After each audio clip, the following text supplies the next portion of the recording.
Hello garden friends, and welcome back to another garden vlog. Today I'm in my basement working through my seed starting to-do list.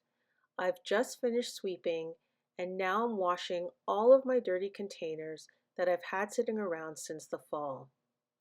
I usually wash all of my containers in the spring once I've transplanted all of my seedlings, but last year I used some of my containers to start my fall garden and left them outside and then forgot about them. But even though I've left them outside, they're not very dirty, so I'm washing them in hot soapy water. Sometimes I'll use bleach, especially if I've had some issues with pests or disease while growing my seedlings. Right now I'm using a sponge to clean them, and sometimes I'll use a bottle brush for hard to reach spaces.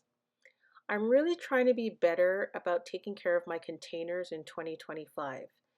This was a bit of an investment for me, so I want them to last as long as possible.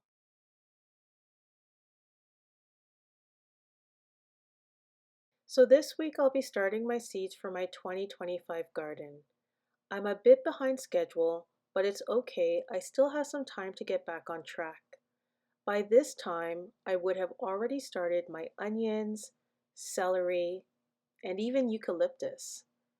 I actually live in a garden zone 5, sometimes 6 in Canada, so starting seeds indoors is crucial for me in order to get a head start on the growing season. Let me know in the comments if you've already started your seeds indoors or if you're currently growing a winter garden outdoors for those of you in warmer climates. I usually start off with cleaning my space because once I get started, things can get pretty hectic, especially due to the limited space that I have. My grow space is located in my basement and it's in a tiny corner with just 2 shelving units that I fitted with various grow lights. I've also added a folding table beside my sink that has come in very handy for starting, watering, and even potting up seedlings. Sometimes I'll use it to add space for more lights. I chose this corner in my basement because it has a sink and it's out of the way from everything else. These colorful containers that I'm cleaning are made by Bootstrap Farmer and come in really handy when you need to pot up your seedlings. I purchased them last year to try them out and I really like the size of the containers. I believe these are 2.5-inch pots. I bought them with a tray that holds all of the pots, which allows me to bottom water them. I think they also come in 3-inch. They have various colors. You can get all black. I think you can even get all of one color versus the variety that I have here. And I think they also have bigger than 3-inch pots. I think I've picked up some 5-inch pots as well. Just very durable. I like the shape of the pots and I also appreciate the colors. So my main container system that I use is the GrowEase Kit from Gardener Supply. This was my first real investment in gardening equipment. It's harder to clean because of the individual cells. You'll see here that I have about 24 cells, but it's honestly my favorite system. It self-waters using a wicking mat, so I only have to fill the reservoir every few days. I'll start majority of my seedlings this way, and then I'll bump them up to the bootstrap containers. When I started growing from seed at home, I used plastic strawberry containers. It was easy because it came with built-in drainage and it worked really well. Then I moved on to dollar store plastic containers and then finally the GrowEase and Bootstrap containers I use today. But it definitely was a process trying to figure out what works well for me in my space. Let me know what you use for seed starting. Are you using containers, soil blocking? Do you winter sow or do you prefer to direct sow? Let me know in the comments. I personally have not tried soil blocking yet because I've already invested in my container system, but it's definitely something I'd like to try. I'm probably going to add it to my 2026 garden goals. When I first started investing in my current system that I use for seed starting, I found it very hard because I lived in Canada, to find a lot of these supplies. A lot of the suppliers are in the US and they only ship in the US, but over time they started to expand into Canada. For my Bootstrap Farmer system, I use a company called Indoor Farmer. They have a lot of the American container systems like the Epic Gardening. They have Bootstrap Farmer. And so it's a very easy and convenient way for me to pay in Canadian dollars and also find something that's local. I think they're in Waterloo, if I'm not mistaken. But Bootstrap also ships to Canada now, so if you want to purchase the system that I have, you can go to Bootstrap Farmer themselves and pick it up. For my GrowEase container system, that is only available at Gardener's Supply in the US. And because I'm not in the US, I actually use West Coast Seeds, and you can also find the GrowEase system at Vesey Seeds. Again, these are two Canadian companies, but it's great because I do have a resource in Canada that I can go to for these systems.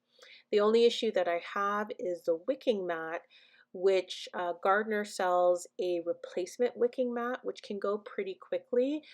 In Canada, I can't find the replacement wicking mat for the GrowEase system. If you found it, let me know in the comments. But what I do is I purchase, West Coast Seeds has a roll wicking mat, and I use that and I just cut it up to size, and that's how I add replacements to my GrowEase system.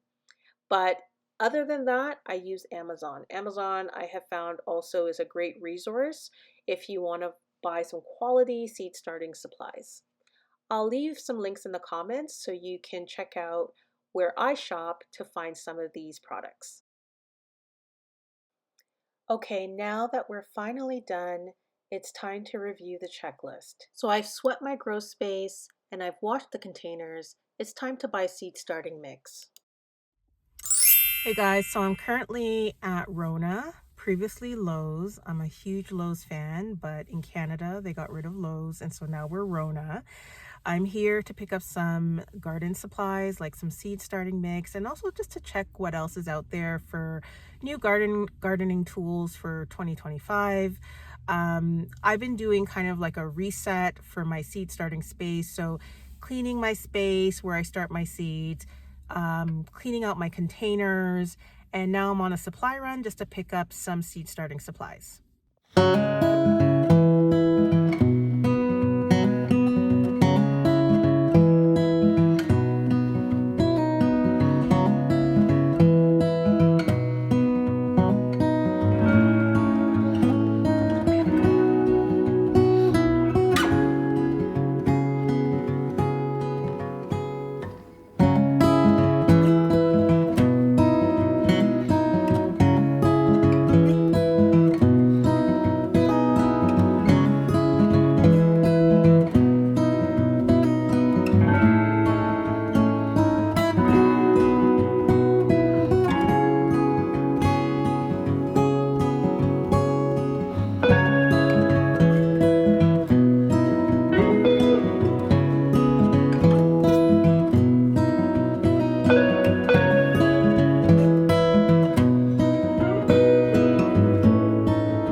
So I was a bit out of luck there. Rona did not have any Pro Mix potting mix, and so I ended up picking up Jiffy.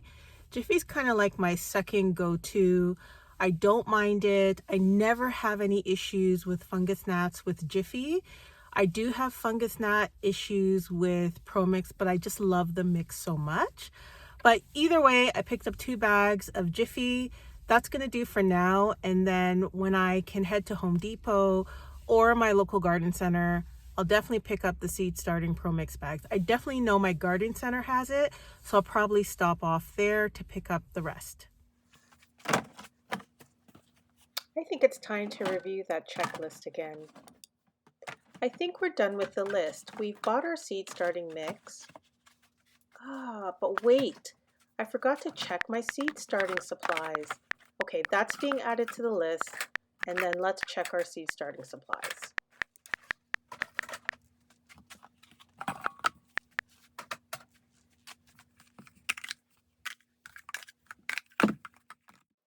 To start, we already have the seed starting mix. Then after that, we need some fertilizer. You can use synthetic or organic fertilizer. Sometimes I even use fish fertilizer. Then after that, we need some masking tape. We use masking tape to label trays, or you can label individual containers. Then after that, some sticky traps for those pesky fungus gnats, which will happen and sometimes can't be avoided. Next, we need some garden markers. I use either garden markers or I'll use some Sharpies. I love the garden markers because they are waterproof. Then we need some labels. And I realized I ran out of labels, so I'll need to do a reorder for that. Then after that, a mister to allow contact for the seeds to the soil. And then after that, last but not least, a fan to ensure there's constant circulation within my grow space. All of these items will be featured in my Amazon storefront.